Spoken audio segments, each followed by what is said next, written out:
Good morning guys! Napakaganda po ng passage sa umagang ito dun sa Bible reading namin. Dun sa Matthew chapter 23 verse 12, ang sabi niya doon, ang nagpapakataas ay ibababa at ang nagpapakababa ay itataas.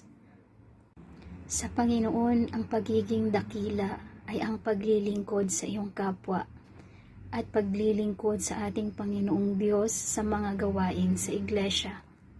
Ang pag-aalay natin sa ating sarili para pagsilbihan ang ating kapwa, lalong-lalo na ang ating mga kapatid sa pananampalataya.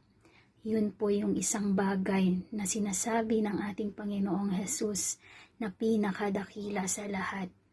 Ang pagiging isang lingkod, ang pagiging isang lingkod niya. Gaya ng ating Panginoong Hesukristo, He came down to earth as a servant. He washed His disciples' feet and He was crucified on the cross for us to be saved. Para sa ating kaligtasan, mga kapatid, sa bawat isa po may katanungan, what kind of greatness do you seek?